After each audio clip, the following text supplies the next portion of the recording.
Boa noite a todos, boa noite a todas, boa noite a todos. Mais uma noite de alegria, porque quinta-feira é sempre dia de encontro. E esses encontros sempre nos fortalecem, né? Então, é sempre dia de alegria, de trocar ideia e de aprender. E hoje, uma quinta-feira especialíssima, porque eu estou aqui com a socióloga e co-deputada pelo PSOL, Najara Costa.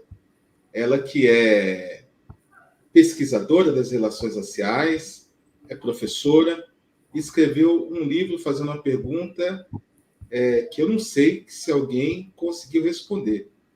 Quem é negro no Brasil? Quem é negro ou negra no Brasil? Obviamente que nós sabemos quem é negro no Brasil, de uma certa forma, mas há os detalhes, as nuances, né? E nós vamos conversar um pouco com a Najara a esse respeito e falar também, ela que foi candidata a prefeita de Taboão da Serra nas últimas eleições para prefeito ou para prefeitura, e foi a única mulher candidata também pelo PSOL, e nós queremos saber se os moradores de Taboão terão a oportunidade de votar nela novamente no ano que vem. Boa noite, Najara, seja bem-vinda, a casa é sua. Boa noite, Hilário. Obrigada pelo convite. Boa noite, Gabriel. Boa noite às pessoas que nos assistem, quem vai assistir depois. Prazer enorme estar debatendo com vocês. Maravilha. Pelo que eu percebi pela sua biografia, você é uma lutadora que luta em diversas frentes. Na parte política, na parte acadêmica, também é feminista. Ou seja, você é uma mulher de 1000 enfrentamentos cotidianos. Como é que você chegou assim a essa posição de se entender uma mulher negra que precisa ir para o fronte todos os dias? Eu sempre, para mim, ser uma pessoa negra sempre foi algo muito bem marcado, né? Porque eu venho de uma família que é interracial, uma relação interracial, que é a relação do meu pai com a minha mãe. E eu cresci na família da minha mãe, né? Tendo contato com as pessoas, muito mais pessoas da família da minha mãe, né, no caso. E isso sempre foi muito marcado, essa distinção entre pessoas brancas, pessoas negras na forma de tratamento. Eu vejo que muitas pessoas que são negras, como elas crescem nas famílias negras, elas vão entender o que é o racismo fora do ambiente familiar. E eu pude entender o que é o racismo já na minha infância, né? E dentro do ambiente familiar, né? Existe até o livro da Lia Weiner, que fala da questão das relações interraciais e como esse espaço da família, ele pode ser um espaço muito violento, né? Porque a família, enfim, atrelada, inclusive, ao cristianismo e a tudo aquilo que envolve também essa construção do que é, enfim, do que é estabelecido socialmente, né? Muitas vezes a família é aquele lugar de acolhimento, é vista como esse lugar de acolhimento, lugar sagrado, né? Mas é muitas vezes no espaço da família onde a gente tem experiências que são abusivas, experiências de muita violência, né? Não só física, como psicológica. E eu me entendi negra desde cedo. Eu sou a primeira filha dessa relação interracial. Então, isso estava muito atrelado à forma como muitos familiares me tratavam. Então, isso não era nominalmente falado, assim, muitas vezes, mas isso é algo que se expressava ali no tratamento. Então, eu sempre me achei uma menina, né, desde criança, muito quietinha, né? Eu até dei uma entrevista essa semana para algumas alunas de escola estadual, que elas estão fazendo um documentário, e eu fui uma entrevistada, onde eu falei sobre esse processo, né? Eu era uma menina muito quietinha, mas depois eu fui entender que eu não era quietinha, que eu era uma menina silenciada, por muitos fatores, assim, porque as pessoas não te consideravam, né? Como consideravam outras pessoas, a forma de tratamento era uma forma de tratamento inferior. E até mesmo quando eu entro na escola, desde a primeira série, a gente também se depara com racismo que é muito violento, né? A forma como as pessoas brancas são tratadas, as pessoas negras são tratadas, e como o livro didático trata as pessoas negras, né, através de muitos estereótipos, todo esse formato de sociedade, de educação, e que é aprendido e reproduzido nas escolas, né? E isso sempre me incomodou muito, mas a gente não sabia, eu não sabia elaborar muito sobre isso. Né? Eu vivenciava essa experiência do racismo, mas não conseguia elaborar muito bem sobre isso. E aí eu fui tentar entender um pouco isso academicamente. Né? Eu falo que isso sempre me incomodou, então sempre busquei as artes, eu fiz muito tempo teatro com as minhas irmãs, sempre buscava ler, sempre buscava entender que existiam outros formatos de possibilidades de a gente vivenciar outras realidades, né? Isso sempre eu busquei de alguma forma, mas não nos é dado, né? Quando a gente está num lugar de periferia, onde as coisas são muito difíceis, onde a gente tem poucos acessos, isso é muito complexo, né? Então, eu via na educação essa possibilidade de conquistar essa mudança, né? Então, eu sempre almejei entrar na universidade pública, então eu tive que fazer aí alguns anos de cursinho para conseguir entrar numa universidade federal. E aí, quando eu entro na Universidade Federal, é quando eu estudo academicamente o que é esse racismo, a brasileira, né? Porque o racismo, embora seja estrutural, ele se estrutura de um formato muito sofisticado no Brasil, né? A gente não fala sobre o racismo, mas ele está presente no nosso cotidiano, ele é reproduzido nas famílias, ele é reproduzido na escola, ele é reproduzido na sociedade, e a gente vive um verdadeiro genocídio da população negra, esses dados ainda persistem, inclusive os dados do feminicídio sobre as mulheres negras aumentou, né, nos últimos anos, mas é como se isso fosse, como se as coisas fossem naturalizadas nesse sentido, né? Como se enfim, a gente aprendeu que é difícil lutar contra essa realidade, né? Essa realidade ela vai se naturalizando e se perpetuando. Então, isso é algo que me incomoda, né? E essa é uma luta que a gente tem que fazer politicamente. Então, quando a gente consegue elaborar sobre isso, consegue entender como isso se estrutura pela história, consegue refletir sobre essas questões que envolvem a nossa realidade, que não é uma culpa nossa, né?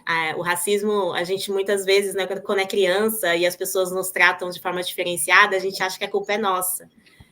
Eu lembro de uma vez que eu entrei no banheiro e comecei a lavar meu rosto, assim, para que eu pudesse ficar branca, porque eu tinha raiva de ser negra, assim, mas não era raiva de ser negra, era raiva das pessoas não gostarem de mim porque eu era negra, né? E eu cheguei a alisar meu cabelo durante 20 anos, para tentar entrar num padrão que eu jamais entraria, né? Então, esse mundo racista, quando a gente não elabora sobre ele, quando a gente não tem instrumentos para enfrentar esse racismo, né, que é algo estrutural, a gente muitas vezes cria defesas, né? E muitas vezes a defesa do próprio negro é reproduzir esse racismo, né? Quando os negros reproduzem esse racismo, também é uma defesa, é uma forma de sociabilidade.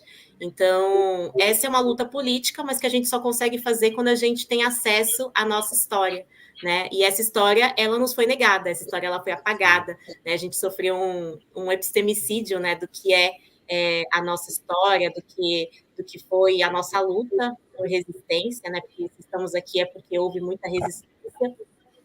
E hoje a gente tem que trazer isso à tona para poder criar esse aprendizado também com quem não está conseguindo lutar, né? Porque a gente sabe que a questão que envolve a vulnerabilidade que vivem as pessoas negras, muitas vezes as impedem de lutar, porque a gente está lutando ainda por sobrevivência, né? Sobretudo quando a gente fala das periferias.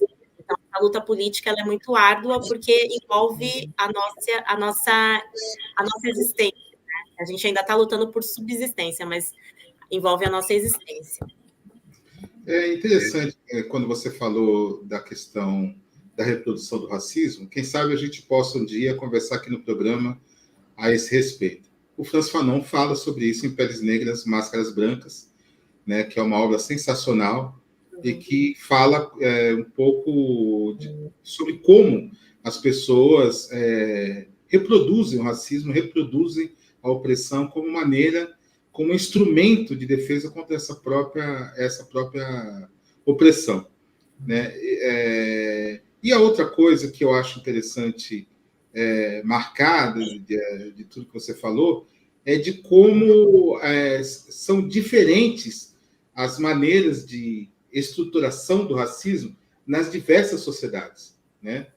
É preciso entender o racismo brasileiro, né? O racismo brasileiro, ele cria uma coisa estranha, né? Que é você ter, por exemplo, uma Glória Maria na tela da Globo, uma pessoa excepcional, de uma capacidade fantástica, né? Mas como maneira da própria emissora se legitimar e se defender da ideia de que é uma empresa racista, né? Então, que é a ideia da democracia racial. Você precisa ter uma pessoa negra para dizer que você é um democrata racial, de que vivemos numa democracia racial. Como você praticamente já respondeu a pergunta que eu faria, eu vou mudar um pouco aquela pergunta que eu disse para você que eu faria. Eu ia perguntar quem é você. Você, de certa forma, já respondeu. Eu vou perguntar o seguinte: quem é negro no Brasil?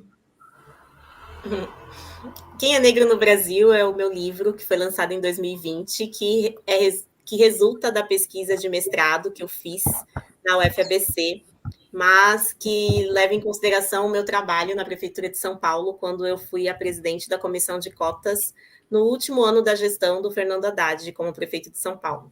Então, é uma política que trata do acesso de pessoas negras nos serviços públicos na cidade de São Paulo, mas que estava passando por muitas dificuldades por conta das fraudes que estavam acontecendo, né?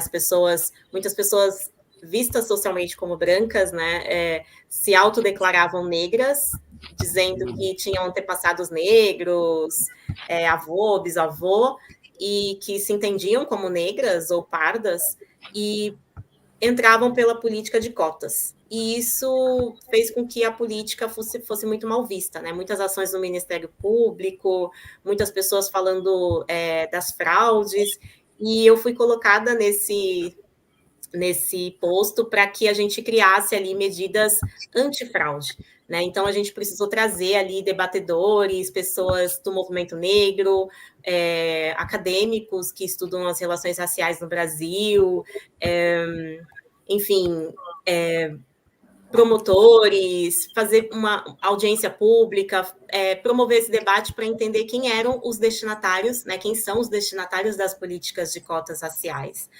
E, a partir disso, né, a gente lança um decreto regulamentador, modificando o primeiro decreto, em que as pessoas seriam incluídas pela política a partir não só da autodeclaração, a autodeclaração é o primeiro elemento, mas também de um processo de heterodeclaração, que seria estabelecido por uma comissão preparada para atuar na inscrição dessas pessoas pela política afirmativa. E isso, depois que eu saio da prefeitura, o Dória assume como prefeito de São Paulo, a política ela é totalmente desvirtuada, porque ele coloca pessoas que não entendem dos processos de políticas afirmativas. O próprio Dória, inclusive, já declarou publicamente que é contra as ações afirmativas, né? Então, como era uma política que é uma lei na cidade de São Paulo, ele não podia tirar a lei, né? Porque a lei ela foi votada pela Câmara Municipal e ela só poderia ser substituída ou enfim, invalidada a partir de uma outra votação.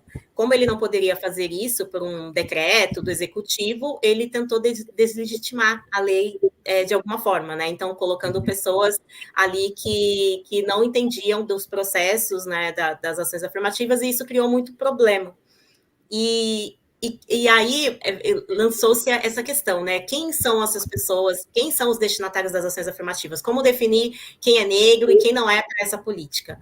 E aí eu decidi estudar isso academicamente, fazendo esse distanciamento. Eu já tinha saído da Prefeitura de São Paulo, eu entrei no mestrado e eu lancei essa pergunta para a minha pesquisa de mestrado, né? Entendendo que era necessário entender as disputas, os processos políticos, enfim, as falhas na política e também como esse debate é estabelecido no Brasil, que não é um debate fácil, né? Porque a pergunta de quem é negro no Brasil, ela ela lança muitos entendimentos, porque parte ali do conhecimento pessoal, da forma como você foi criado, da sua cultura, até da sua regionalidade, né? Porque ser negro em Salvador não é a mesma coisa que ser negro no Rio Grande do Sul. Uma pessoa pode ser vista como negra no Rio Grande do Sul e pode ser vista como branca em Salvador.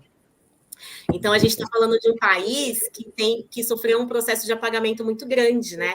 E onde a gente, até 15, 20 anos atrás, não falava abertamente sobre essas questões, né? Porque é como se ferisse o nosso código ali de sociabilidade, né? Falar de raça, né? Até a palavra raça era muito mal vista, né? Então, esse é um debate que a gente trata muito por conta das ações afirmativas.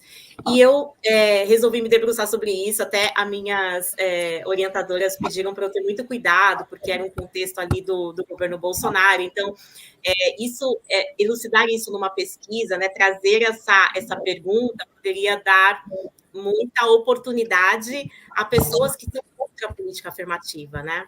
E aí eu fiz essa análise entendendo todo um processo, né, de construção da raça como objeto sociológico, que é muito importante, né? Entendendo como essas lutas se estabeleceram no Brasil, a luta por ações afirmativas, né, que não começa com Lula. As primeiras políticas de ações afirmativas começam na gestão do Fernando Henrique Cardoso, que foi ali orientando Florestan Fernandes, enfim, autor de livros importantes para tratar da questão racial no Brasil. E aí essas políticas elas ganham um grande avanço ali com os governos de Lula e Dilma, né? E grandes retrocessos com o governo de Temer e Bolsonaro. Então eu faço essa análise entendendo os processos históricos que envolvem o conceito de raça, como isso se atrela à nossa realidade brasileira, entendendo que ser negro no Brasil parte de um fenótipo, né? Então, quem é negro no Brasil? São pessoas que sofrem o racismo na sociedade brasileira, né? Porque se a gente faz essa pergunta, por exemplo, nos Estados Unidos, ser negro nos Estados Unidos não é a mesma coisa que ser negro no Brasil. As pessoas nos Estados Unidos muitas vezes são negras, mas elas têm a pele clara, muitas vezes elas têm olho claro, né? Um cabelo liso, mas elas têm ali um antepassado negro, porque a questão da raça nos Estados Unidos envolve muito mais do que o fenótipo, está atrelada ali a regra da sangue, enfim, até mesmo a questão da cultura, né, nos Estados Unidos, né? Até a própria fala denuncia se você é negro ou não, né? Então, isso é muito marcado, isso é marcado territorialmente, inclusive. E no Brasil, não, a gente viveu um outro processo histórico, um processo de Casa Grande Senzala, um processo de miscigenação a partir de muita violência, de muito estupro das mulheres negras, das mulheres indígenas, e essa ideia da miscigenação como algo positivo, ela foi muito para criar uma ideia de união, uma ideia de Brasil mestiço, né? Mas que, na verdade, é algo que foi muito violento. Então, todo esse apagamento que a gente sofreu faz com que a gente não tenha uma leitura muito consciente do que é ser negro, né? A gente passa por racismo, mas a gente não tem, muitas vezes, né, na população geral, a gente não tem muita consciência de como a gente luta por ações afirmativas, ou a gente luta contra esse racismo, né? Então, o livro, ele é uma pergunta, ele também termina, né, de uma forma a tentar estabelecer ali quem são as pessoas negras, entendendo que as políticas afirmativas, né, as políticas de cotas raciais, elas têm destinatários que são as pessoas negras, né, e que a gente precisa, e que é necessário que pessoas que enfrentam o racismo na sociedade brasileira sejam entendidas como pessoas negras e, portanto, os destinatários dessa política afirmativa. Sensacional. Você sabe que está fazendo 30 anos, vai fazer 30 anos agora em novembro, que nós, Núcleo de Consciência Negra e Movimento pelas Reparações, fez um almoço no Max de Plaza lançando o Movimento pelas Reparações, que exigia do Estado reparações financeiras pelo crime da escravidão, 6 trilhões de dólares à época, e cotas nas universidades públicas. Muita gente perguntava, mas escuta, como que vai se estabelecer quem é negro no Brasil? Né? E a resposta era sempre a mesma, né? Vamos ver quem são aquelas pessoas que mais sofrem violência do Estado. Uhum. né? Violência mesmo, né? Violência de agentes de Estado o tempo todo. Né? Então, essas pessoas são prioridade nas políticas afirmativas, né? Todas elas, né? Cotas e qualquer outro tipo de política afirmativa que você possa pensar. E eu acho que a grande conquista do movimento negro foi fazer com que, em algum momento, os governos achassem que precisavam entrar nessa estrada, que precisavam, de alguma forma, fazer alguma coisa. Né? Eu me lembro que, se eu não me engano, o Hélio Santos foi para o Ministério da Justiça tratar disso no governo Fernando Henrique, mas a demanda foi sempre do movimento negro. Né? E depois as cotas são implementadas nos governos do PT, mas é uma demanda do movimento negro. Sim, exatamente. Essa é uma coisa importante. Você, com essa visão radical no sentido da palavra, né? No sentido de ir na raiz das coisas, como é que você encontrou a política partidária? Como é que você foi parar dentro do partido? Eu acho que, de alguma forma, eu sempre quis entrar na política partidária, mas eu não encontrava esse lugar, porque ela não é muito convidativa, né? Eu moro aqui em Taboão da Serra, nascida e criada aqui na periferia de Taboão da Serra. Qual bairro? Galera? O bairro Freitas Júnior. Eu nasci no Freitas Júnior. Fui criada no Freitas Júnior e nasci na Hospital e Maternidade Taboão da Serra, que não existe mais, mas era ali perto ali da praça, onde ela atende hoje. E o Freitas Júnior é perto do Pirajussara. É bem perto do Pirajussara. E, bom... eu me perdi da pergunta, nossa. Como é que você foi parar no partido? Como eu fui parar no partido, então. E quando a gente olha para a política local, a gente não acha muito convidativo, né? Inclusive, a gente está fazendo um levantamento que as maiores abstenções na política são de mulheres. As mulheres não se interessam por política porque elas não se veem representadas. Mas muitas pessoas não se veem representadas na política. A gente vota porque é meio que obrigatório, mas assim, não nos é dada muitas vezes nem a opção de uma escolha decente, né? A gente sempre vê na política as mesmas pessoas, as mesmas famílias, né? É uma política, às vezes, de pai para filho, que a gente não aguenta mais, né? São sempre as mesmas famílias, não muda. Muda quando vai para uma outra família, mas aí volta aquela outra família e assim vai, né? Então, a política ela não é convidativa, ela tem...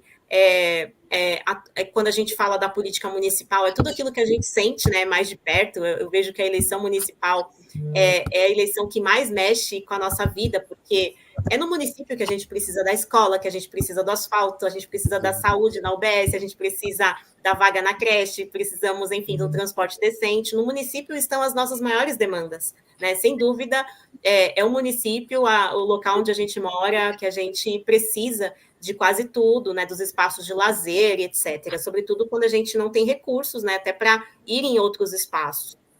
Então, a gente vai se entristecendo e se afastando, porque é muito complicado, né? O ambiente político é muito complicado, é muito branco, muito machista, né? Muito classe média alta, muito coronelista, então é muito difícil. Mas eu vi que quando a gente tem uma reviravolta, né, no Brasil, quando as coisas começam a piorar muito, né? O impeachment da Dilma, o golpe que a Dilma sofreu, enfim, tudo aquilo que foi feito a partir, né,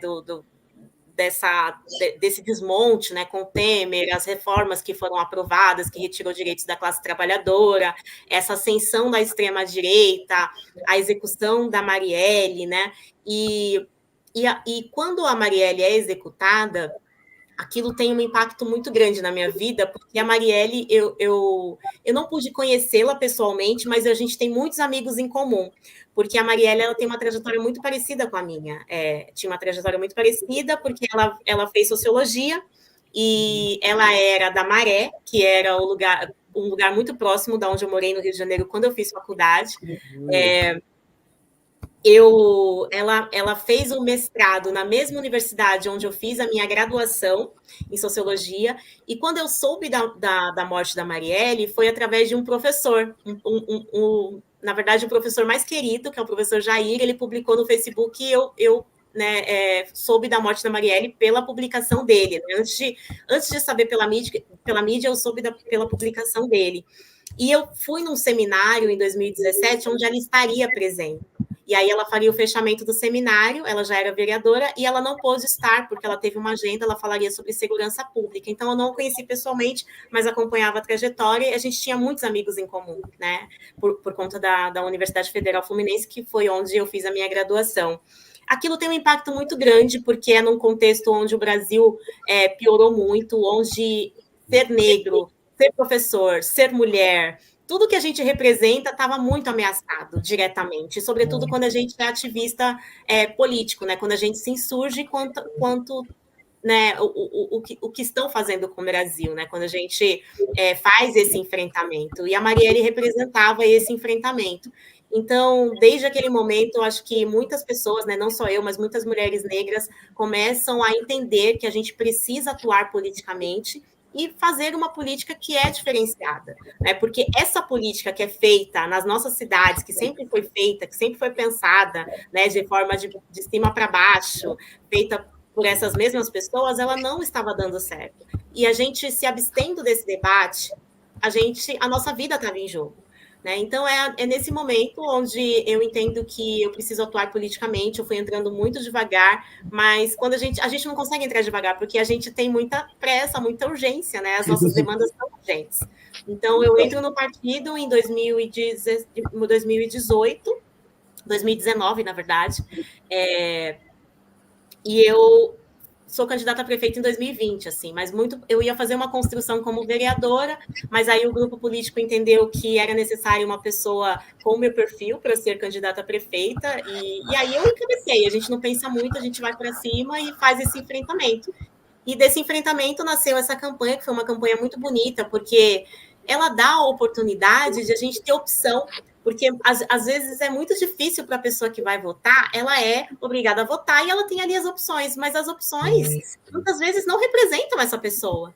Né? Então, quando a gente traz candidaturas que representem as pessoas, isso em si já é muito vitorioso. Né? Então, a nossa campanha a gente considera muito vitoriosa, porque a gente não tinha recursos, né? Nós não tivemos dinheiro para fazer a campanha, foi uma campanha boca a boca, por lives e tudo mais, e a gente alcançou o 4º lugar, sendo a única mulher candidata no meio de 9 candidatos, né? Única mulher entre 9 pessoas, entre 9 candidaturas, e a gente ficou em 4º lugar, assim. Então, isso expressou um pouco dessa indignação, dessa demanda reprimida que a gente vivencia e que precisa ser colocada, né? A gente precisa dar atenção para que uma outra construção política que realmente nos represente faça parte da nossa vida cotidiana, né? E é nessa luta que a gente está. Então, assim, eu não gosto, né, desse lugar da política, mas é um lugar que a gente precisa estar, né? Mas só a política não funciona. A gente tem que fazer a luta na academia, a gente tem que fazer a luta na política, a gente tem que fazer a luta, né, em todos os espaços sociais, né? A gente está muito cansado porque a gente está fazendo a luta em todos os lugares, porque só em um lugar não vai funcionar, né? A gente tem que fazer isso o tempo inteiro. Muito bom, Najara. Inclusive, você acabou respondendo a pergunta que eu ia fazer para você, que qual era a importância dessa representatividade de uma mulher negra que representa uma parte periférica do Taboão, que eu lembro que foi em 2020, certo, as últimas eleições, eu estava dando aula na Escola Antônio Inácio aqui do Taboão, e o pessoal comenta sobre política e tal, o Apri, de Polônio. Aí o único professor negro de artes que chegou aqui, mas espera aí, tem a Najara também. Aí apresentou os projetos, eu falei, puta, olha que representatividade. Eu lembro que eu falei, pena que eu não moro no Taboão, senão votaria. Muito bom essa representatividade. Antes de você responder, Najara, enquanto isso você toma uma aguinha, eu vou passar aqui no nosso chat, porque o pessoal está aqui saudando você. A Maria Augusta Alexandre está dizendo, boa noite, ansiosa para essa entrevista. Augusta, São Paulo. A Elaine Braz está aqui dando boa noite, assim como a Denise Batista também. A Maria Augusta Alexandre, feliz por essa oportunidade de ampliar o conhecimento. A Denise Batista, muito triste o racismo dentro da própria família, onde você deveria ter amor e segurança. A Maria Fernanda, grande Maria Fernanda, está aqui dando boa noite. Ela que também é professora. A Patrícia Souza está dando boa noite, seja bem-vinda. O José Alves Sobrinho, boa noite a todos, parabéns pelo bate-papo, muito bom. E o Silvino Silva, não vou nem falar de futebol hoje, Silvino, porque hoje eu não estou muito querendo falar de futebol. Silvino Silva está dando boa noite do Jardim Roberto, na área. O Silvino, que é uma grande figura também, tem o defeito de ser palmeirense, mas afinal de contas ninguém é perfeito, né? Não.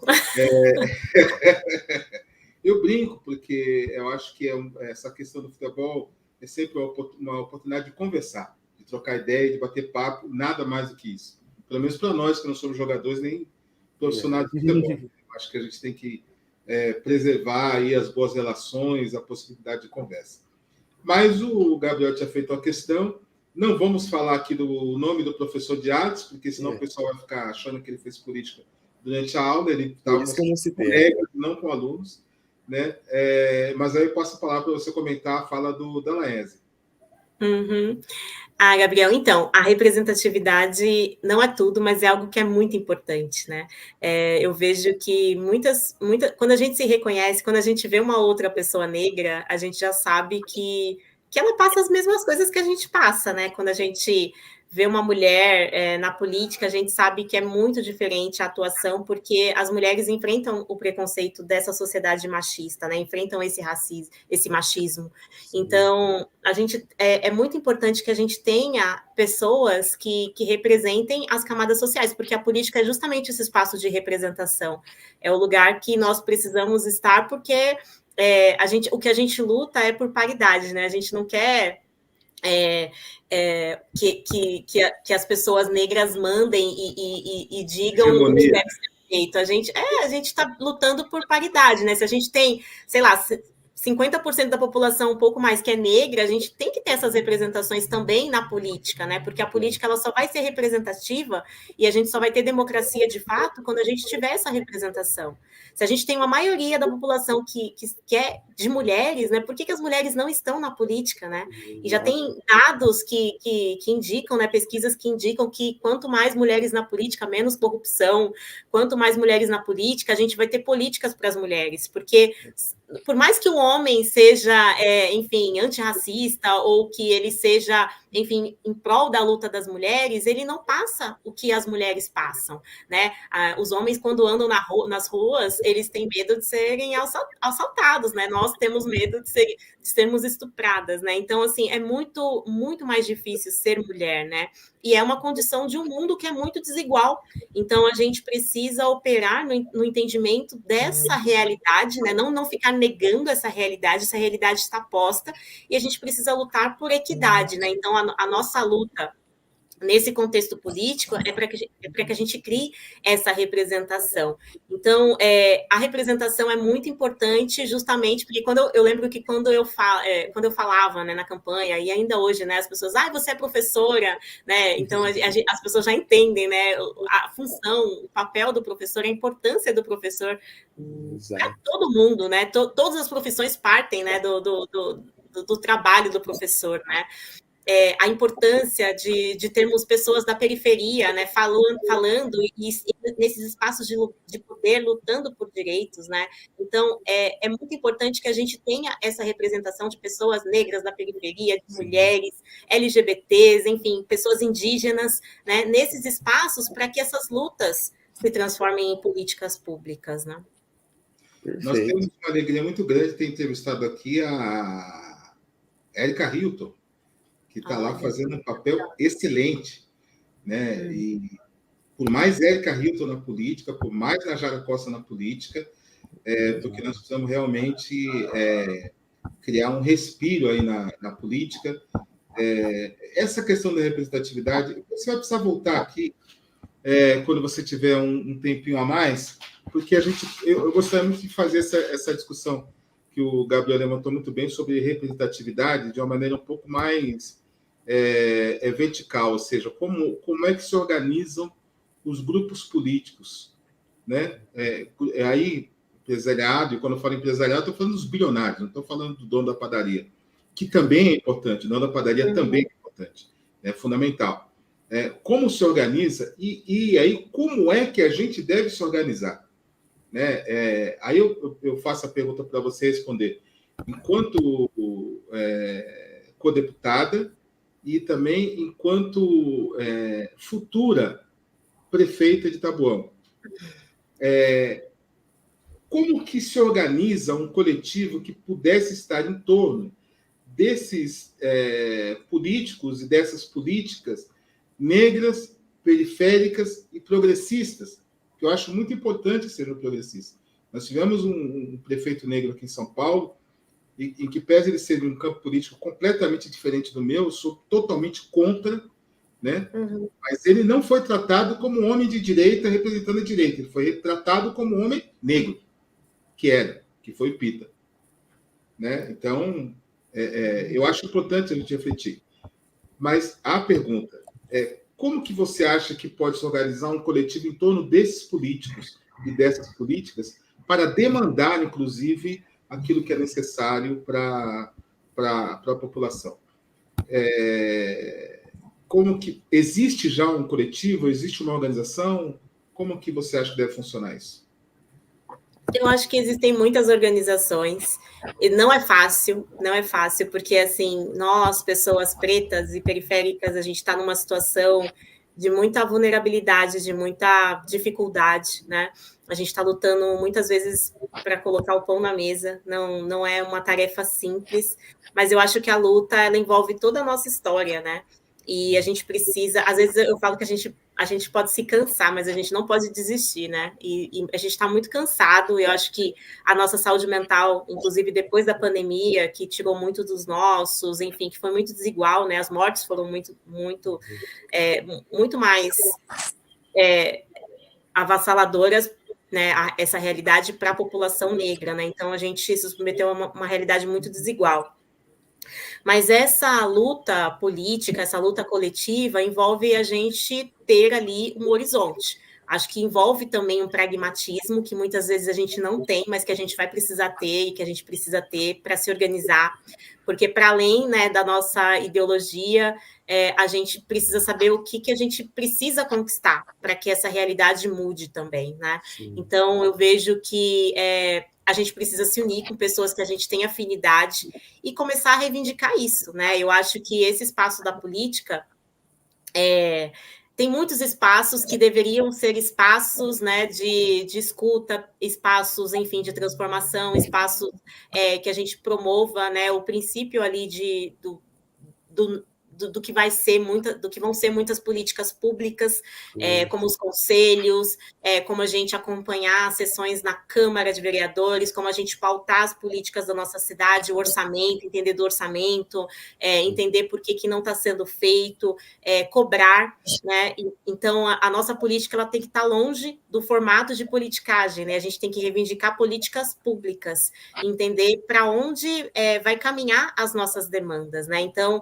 esse envolvimento envolve a gente se estruturar, né? Primeiro, se é uma política institucional, que a gente se estruture internamente dentro de um partido, enfim, que a gente fale para as pessoas da importância dessa participação e promova ações, né? Promova rodas de conversa, aulas públicas, enfim, qualquer modelo, né, que traga essa conexão com outras pessoas que também querem essas mudanças, né? Então, eu acho que parte de muita luta, né? As redes sociais também são instrumentos importantes hoje para a gente fazer a denúncia, fazer fiscalização e promover debates também.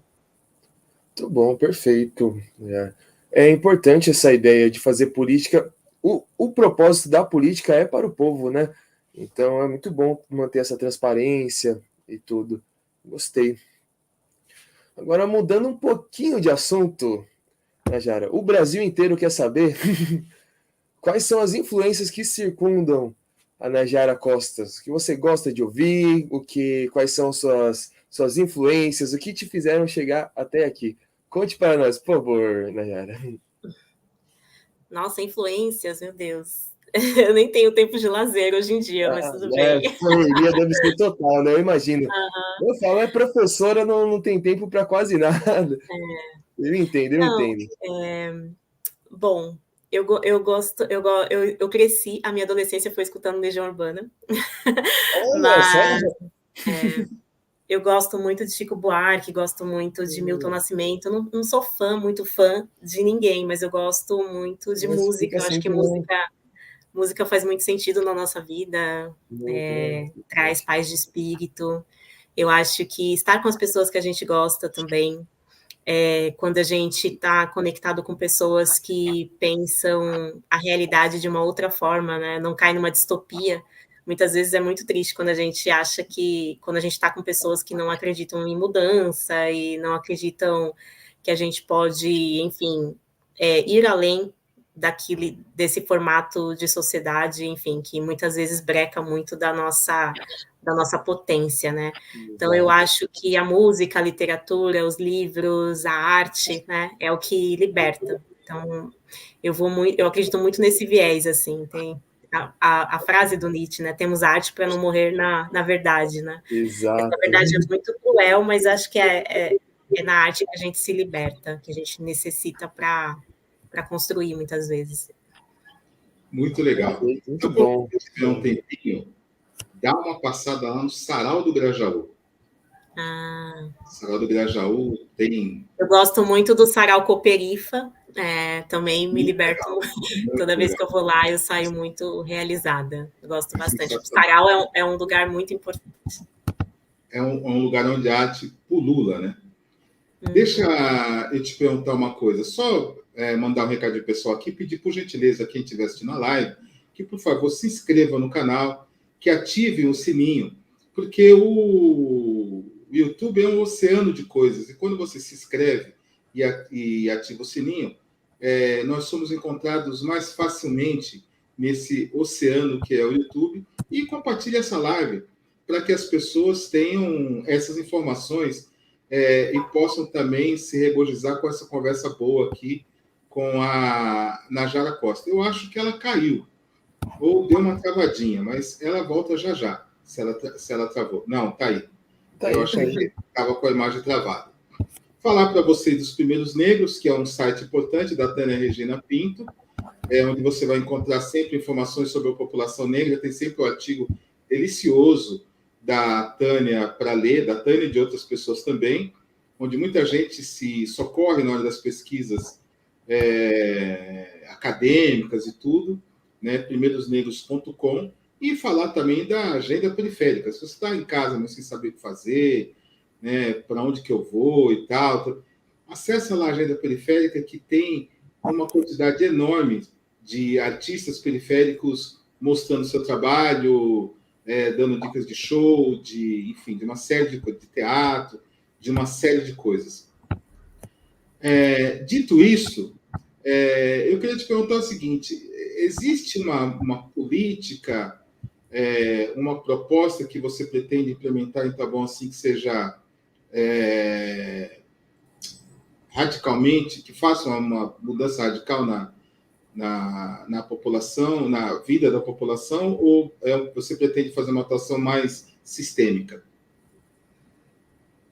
Então, porque a gente faz muito as denúncias, né? A gente só pode falar de propostas na campanha política, né? Porque seria até antiético, mas a gente tem feito muito essa construção a partir da escuta, e a partir das nossas denúncias eu tenho falado muito, né, que educação e saúde de fato são prioridades, né? Eu vejo que Taboão da Serra não é um município que tem um orçamento baixo, muito pelo contrário, né? O orçamento aqui anual é de 1,5 bilhão, então é o maior orçamento, né, até então, e as políticas não estão sendo feitas, né? Eu acho que é muito triste quando a gente vai numa UBS e não consegue atendimento, né? Ontem mesmo eu participei de uma ação na Câmara de Vereadores sobre a questão das mulheres, e fala-se muito de políticas para as mulheres, mas as mulheres não conseguem atendimento ginecológico muitas vezes, né? Não tem vaga para muitas especialidades. Então, quando a gente não garante esse atendimento para a nossa população, tudo fica muito mais prejudicado. Então, eu vejo que saúde é muito mais, né, do que simplesmente ter médico, obviamente, né? A gente precisa pensar na saúde de uma forma que a cidade seja uma cidade também saudável para se viver, né? Para que as pessoas aqui convivam e etc., né?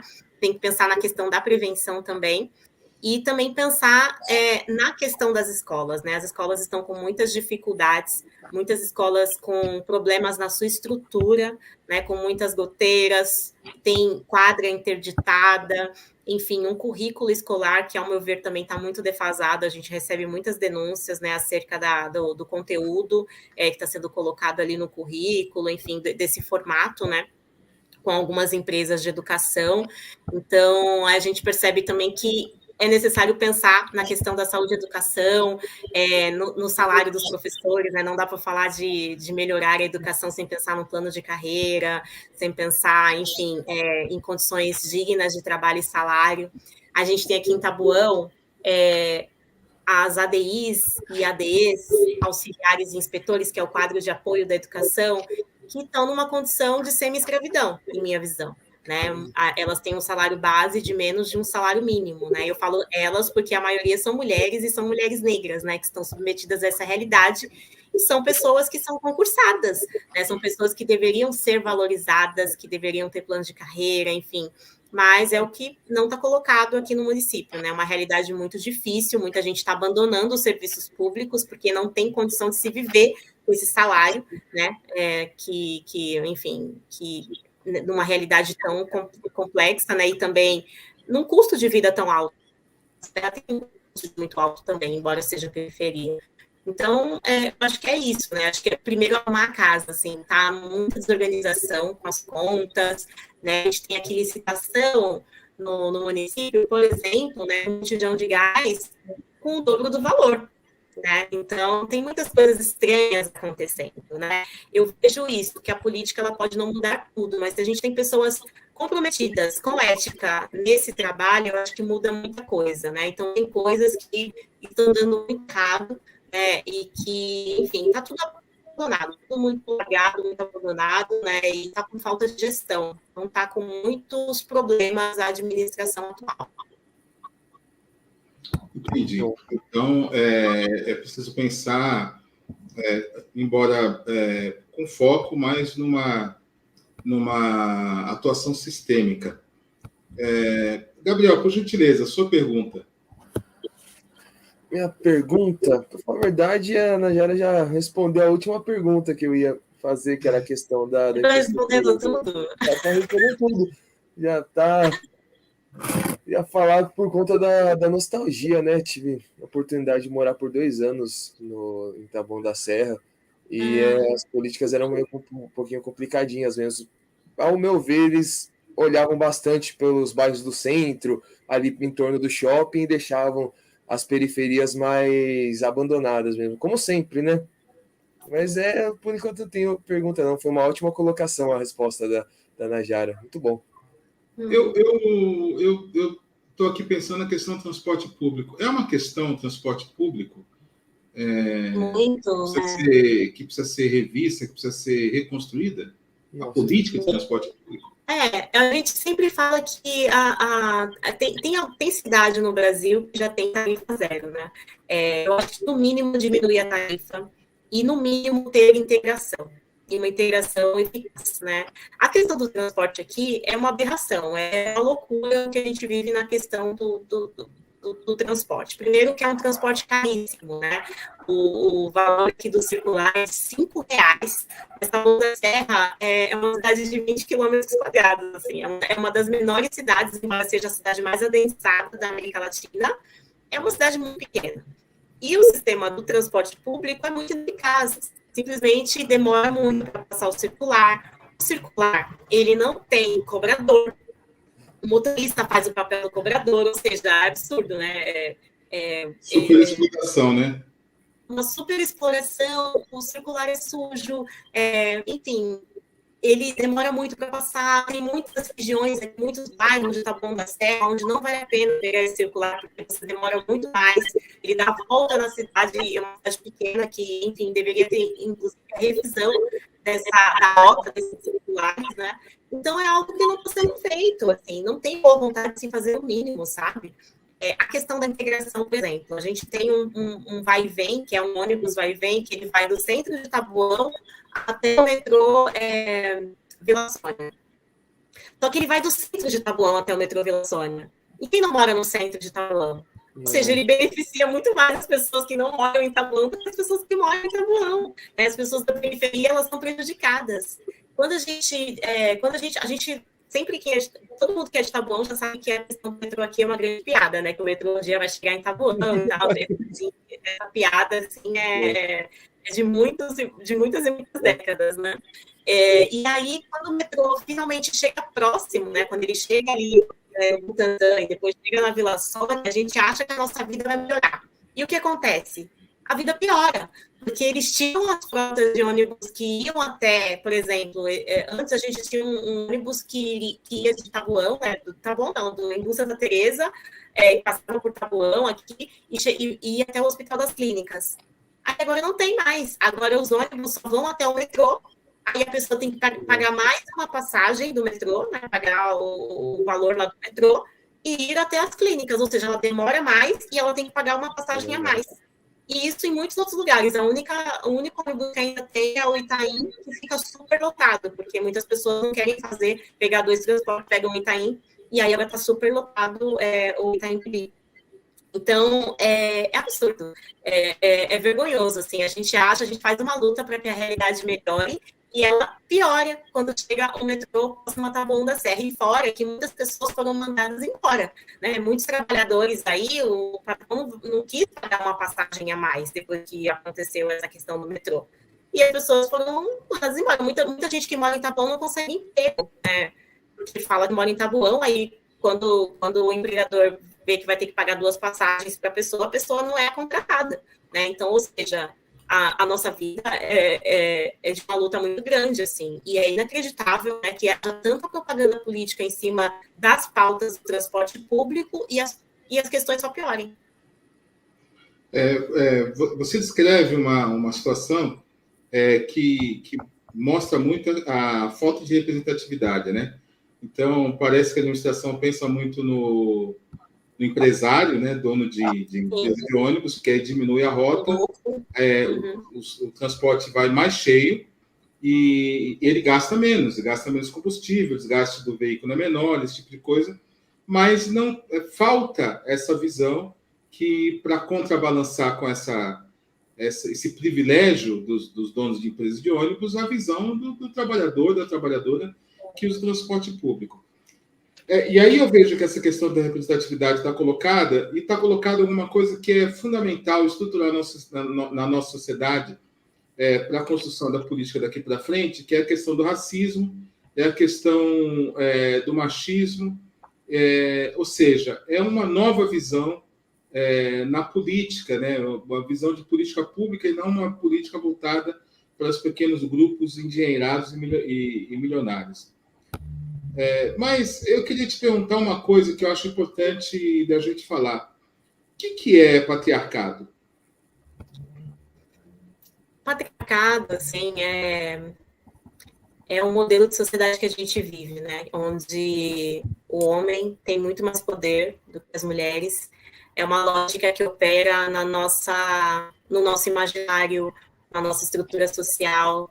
É quando, enfim, a minha fala é cortada e nem se percebe que a minha fala está sendo cortada num discurso político, onde eu ganho menos simplesmente pelo fato de eu ter nascido mulher, de eu ser mulher nessa sociedade, onde, para ser mulher, eu tenho que ser, muitas vezes, tentar ter uma postura de homem para galgar determinados espaços, e onde as mulheres são vistas como inferiores, né, como...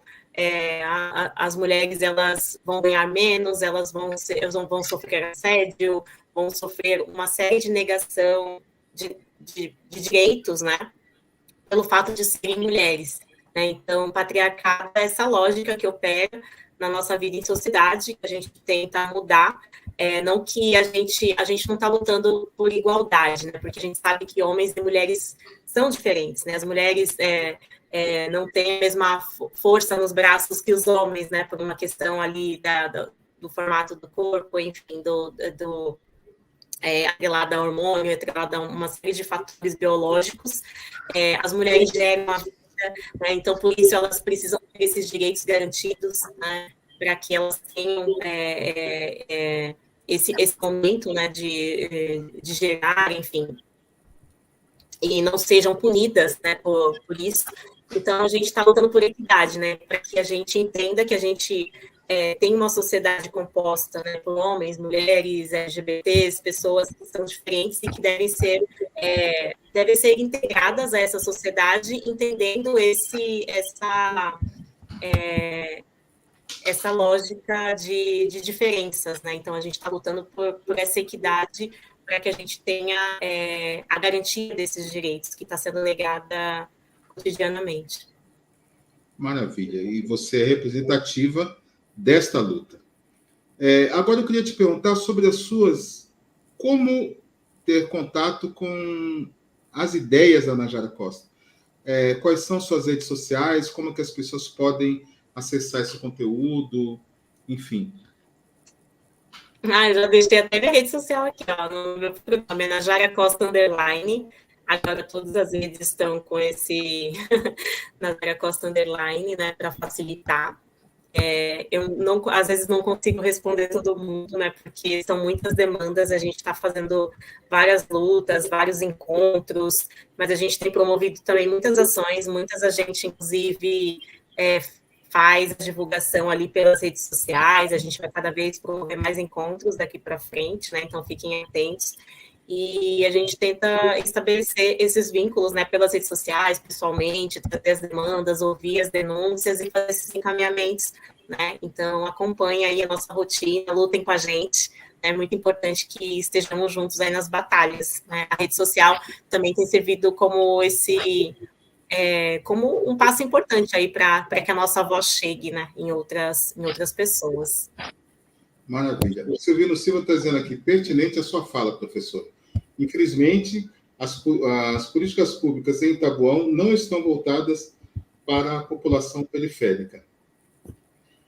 Antes da gente chegar aqui mais no final do programa, eu queria te perguntar uma coisa. Que conselhos você daria para uma jovem adolescente que, encantada com as suas palavras e as suas ideias, decidam entrar para o mundo da política ou para o mundo acadêmico? O que ler, por exemplo? Eu gosto muito de Bell Hooks, gosto muito de Paulo Freire, acho que é muito importante para a gente entender a realidade, a prática conectada à teoria, né? A teoria ela não está desconectada da prática, eu acho que essa é o grande ponto para a gente se organizar politicamente, mas, enfim, acho que quando se é negro, a gente precisa entender muito sobre racismo, sobre sexismo. Eu acho que a gente precisa se preparar, inclusive psicologicamente, né, estar com pessoas que acreditem na gente. Esses espaços sociais, muitas vezes, limitam muito as nossas vidas, né? Muitas vezes a gente está dentro da família, ou dentro de determinados espaços sociais, e estabelecendo vínculos com pessoas que ficam podando as nossas energias, né? Ficam cerceando aquilo que é a potência que a gente pode ser. Então, procurem sempre estar com pessoas que acreditem em você, e se ninguém acreditar, acredite em você, porque as coisas, elas são passíveis de mudança. Quando a gente acredita, a gente precisa a gente precisa acreditar em primeiro lugar, e eu vejo que a educação é um instrumento de transformação, né? Eu acho que a leitura, essa educação que é emancipatória, obviamente, né?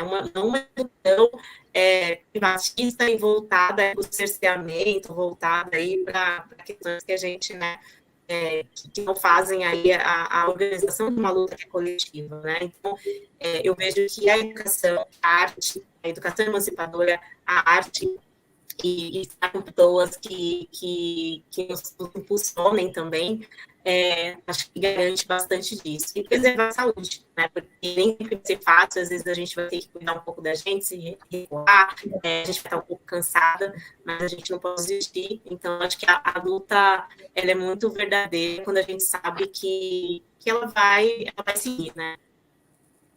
Maravilha, maravilha. Já está definida a sua pré-candidatura à Prefeitura de Taboão? Sim, eu coloco meu nome à exposição, já coloquei meu nome à exposição como pré-candidata a prefeita de Taboão, 2024, e a gente vai definir isso, né, mais para o início do ano que vem, mas é isso. faremos aí esse enfrentamento. Já coloco meu nome à disposição para esse enfrentamento. Perfeito. Maravilha. Professora Najara Costa, socióloga, co-deputada e provavelmente futura candidata à Prefeitura de Taboão da Serra, aqui em São Paulo, pelo PSOL.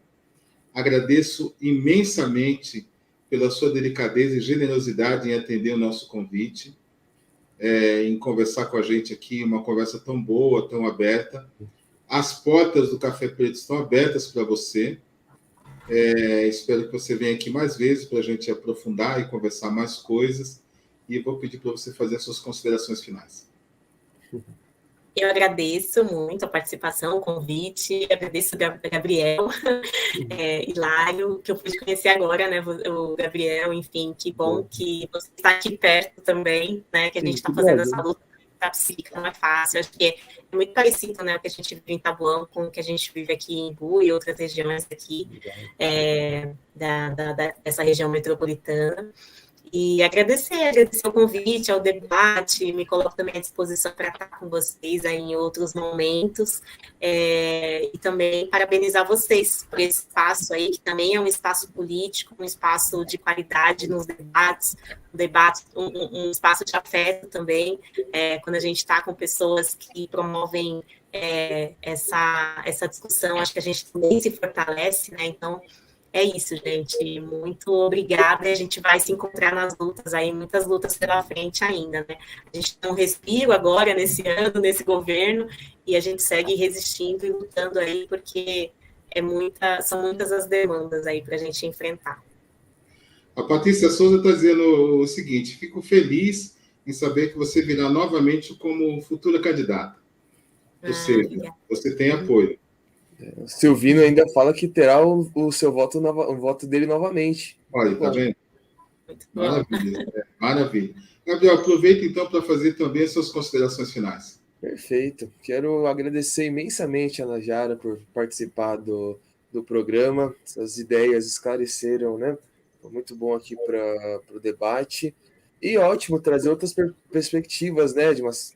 Do Taboão da Serra, como você falou, de Itapecerica, das cidades metropolitanas e os problemas, né? Muito bom, tudo de bom para você. Muito obrigado, Hilário, também, por ter proporcionado essa conversa. E sigam a Najara nas redes sociais, que tem ótimos conteúdos lá. E também sigam o Café Preto, né? Que tem ótimos conteúdos também. Exatamente. Obrigado, gente. Uma ótima noite. Obrigado por todos por ter assistido. Eu agradeço ao Gabriel, que teve a ideia, a iniciativa de convidar a Najara Costa. Foi um gol de placa. E lembrando a todos, todas e todos que, a partir da próxima segunda-feira, nós teremos sempre uma entrevista gravada. Então, teremos entrevista na segunda-feira e na quinta-feira. Na próxima segunda-feira, vai ser a Ieda Leal, que é do Ministério das Relações da Igualdade Racial. A entrevista está gravada, será publicada na segunda-feira, às 20 horas. E na próxima quinta-feira vamos conversar com o músico, instrumentista, cantor e compositor, mestre de capoeira, mestre Dinho Nascimento. Na próxima quinta-feira, às 20 horas. E, por favor, compartilhem essa live e se inscrevam no canal. Muito obrigado, Najara. Até a próxima quinta-feira. Grande abraço a todos, todas e todos.